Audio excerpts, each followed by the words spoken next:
Hello সুপ্রিয় শিক্ষার্থীবৃন্দ, আসসালামু আলাইকুম। আশা করি তোমরা সকলে ভালো আছো। আমি গত ক্লাসে তোমাদের ক্যালকুলাসের প্রাথমিক পাঠ নিয়ে কিছু আলোচনা করেছিলাম। তো আজকে সেখানে সেই পাঠের ধারাবাহিকতায় আজকে আমরা ইন্টিগ্রেশন বা যোগজীকরণের প্রাথমিক কিছু অঙ্ক নিয়ে তোমাদের সামনে হাজির হয়েছি।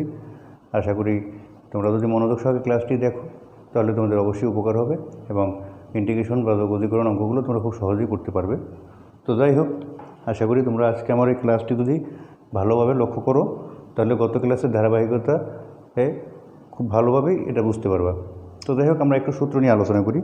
ইন্টিগ্রেশনের একেবারে প্রাথমিক পর্যায়ের একদম প্রথম পর্যায়ের যে সূত্রগুলো সেটা গত ক্লাসে আমরা আলোচনা করেছিলাম। যে integration dx equal to x, integration x to the power n d x সমান x to the power n plus one by n plus one, integration cos x d x equal to sine x, integration sine x d x equal to minus cos x, integration sec square x d x tan x. তো আরও অনেক সূত্র আছে। তো আজকের ক্লাসে আমি এই কয়েকটা সূত্র খুব সহজে এবং খুব স্বাভাবিকভাবে খুব অল্প একটু সময়ের জন্য আলোচনা করব। আর যে সামনে যে সিটা দেখতে পাচ্ছ এটা একটা সমকলন ধ্রুবক বলে এটাকে, ওটা অঙ্কের প্রভাব তেমন নেই, ওটা জাস্ট ইন্টিগ্রেশন সূত্রের সাথে আমরা একটা সমকলন ধ্রুবক দেবো। তো যাই হোক, কথা বাড়াবো না। আমি প্রথম যে অঙ্কটা তোমাদের সামনে হাজির করবো সেটা আমরা x to the power n dx এই সূত্র থেকে একটা অঙ্ক তোমাদের সামনে উপস্থাপন করি। তোমরা লক্ষ্য করলে অবশ্যই ভালোভাবে বুঝতে পারবে। তো দেখো, আমি একটা এক্সাম্পল আজকে আলোচনা করি।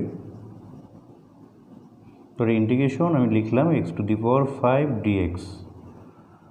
তো আমরা প্রথম যে সূত্রটা ছিল x to the power n dx, ওই সূত্রের আলোকে যদি আমরা এখানে লক্ষ্য করি, দেখো এখানে এনের জায়গায় আছে 5।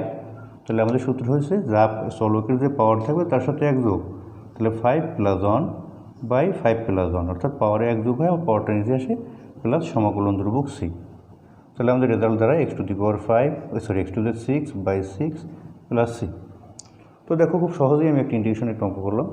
তোমরা যারা একাদশ শ্রেণীতে একেবারে নতুন ভর্তি হয়েছে, এই বিষয়টা তোমাদের ফিজিক্সেও কাজে লাগবে, ম্যাথেও কাজে লাগবে। তো প্রথম সূত্র আমরা ব্যবহার করলাম x to the power n dx.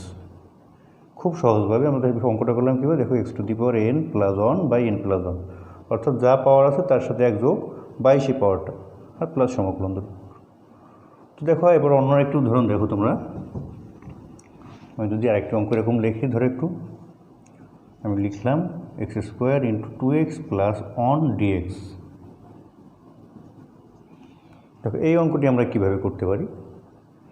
এখানে প্রথমে যেহেতু এক্স স্কোয়ার গুণ অবস্থায় আছে, আমরা গুণের কাজটি সেরে নিই। তাহলে 2x cube plus x square dx.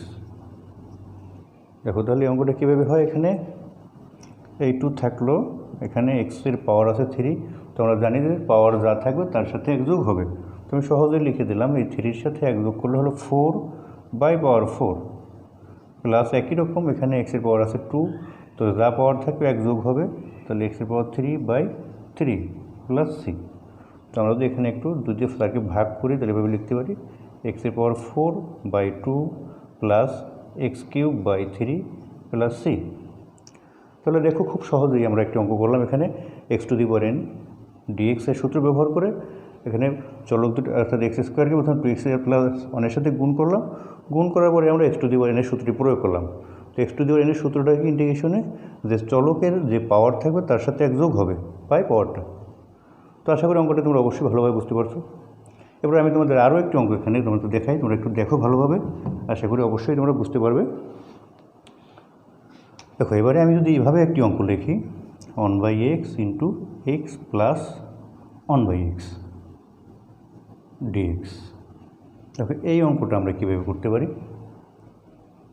তো এখানেও যেহেতু গুণ অবস্থায় আছে তাহলে অবশ্যই আমরা গুণ করব। এখানে গুণ করলে এক্স স্কোয়ার 1 হলো প্লাস 1/x স্কোয়ার ডিএক্স।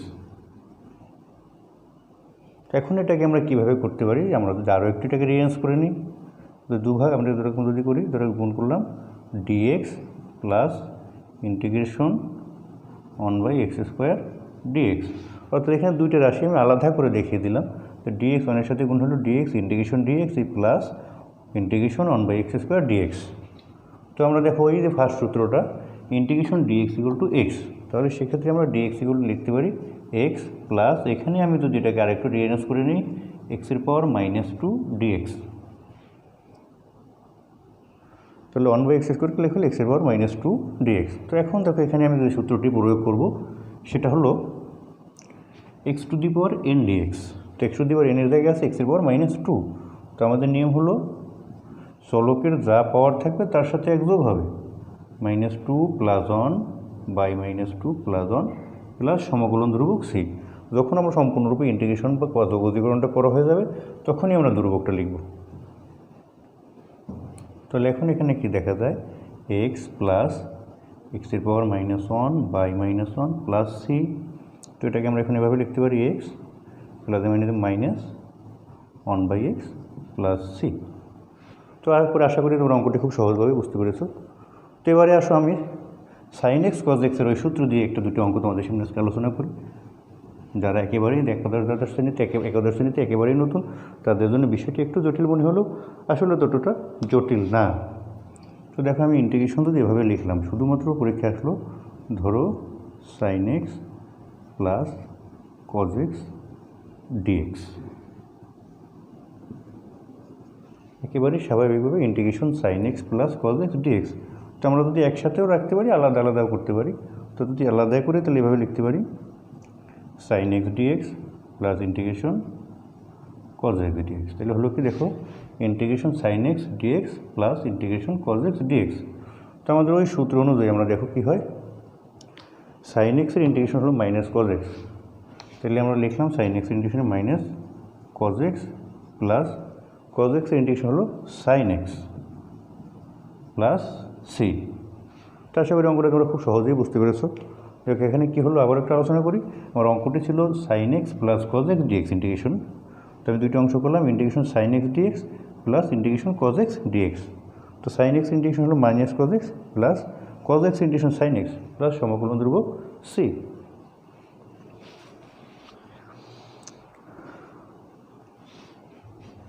এবারে আমি তোমাদের সামনে আরও একটি অঙ্ক নিয়ে আসলে আলোচনা করি। দেখো খুব সহজভাবে তোমরা একটু অঙ্ক শিখতে পারবা। ইন্টিগ্রেশন আমি যদি এভাবে লিখি sec x into sec x plus tan x dx. তো এখানে আমরা কী করতে পারি, দেখো আমি এখানে যদি একটা গুণ করে দিই, সেক এক্সের সাথে সেক এক্স গুণ করলে sec square x plus sec x tan x dx. তো এখানে এটাকে আমরা এবার দুই ভাগে ভেঙে দিই, integration sec square x dx plus integration sec x tan x dx. তো তোমরা একটুভাবে লক্ষ্য করো, খেয়াল করো, খুব ইজি বিষয়। তো ইন্টিগ্রেশন সেক স্কোয়ার এক্সের সূত্র হলো টেন এক্স, অর্থাৎ সেক স্কোয়ার এক্সকে যদি আমরা ইন্টিগ্রেশন করি তাহলে তার উত্তরটা হবে টেন এক্স প্লাস, এই সূত্রটি আমি যদিও বোর্ডে লিখিনি, sec x tan x. Sec x tan এক্সের ইন্টিগ্রেশন হলো সেক এক্স প্লাস সি। দেখো আজকে আমরা সূত্র পর্যায়ে, একেবারে প্রাথমিক পর্যায়ে সূত্র পর্যায়ে আলোচনা করব। অর্থাৎ যে অঙ্কগুলো আমরা করছি এখানে প্রত্যেকটা অঙ্কের ইন্টিগ্রেশনের একেবারে প্রাথমিক ধাপের যে সূত্রগুলো, সেই সূত্রগুলো আমরা ব্যবহার করছি। তো তোমরা অবশ্যই মনোযোগ সহকারে দেখলে প্রত্যেকটা অঙ্ক আশা করি খুব সহজভাবে বুঝতে পারবা।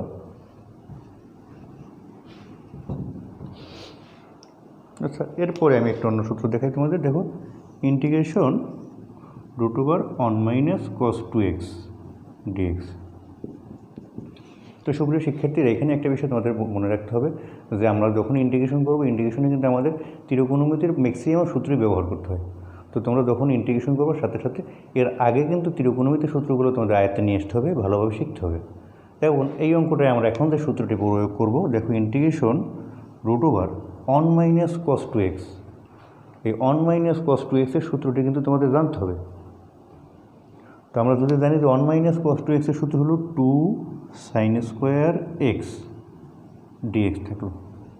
তাহলে খেয়াল করো আমরা কী করলাম, 1 - cos 2x এর ত্রিকোণমিতির সূত্র লিখলাম 2 sin স্কোয়ার এক্স ডিএক্স। এখন এটাকে যদি আমি রুট করি, √2 থাকলো স্কোয়ার রুট কেটে sin x dx। তো এরপরে কী হবে দেখো, যদি আমি √2টা এখানে আমরা যেহেতু sin x এর অন্তরীকরণ করবো, √2 চললো না, √2 একটা ধ্রুব সংখ্যা, সেটাকে ইন্টিগ্রেশন আগে নিয়ে আসলাম √2 ইন্টু, তাহলে আমার থাকলো sin x dx।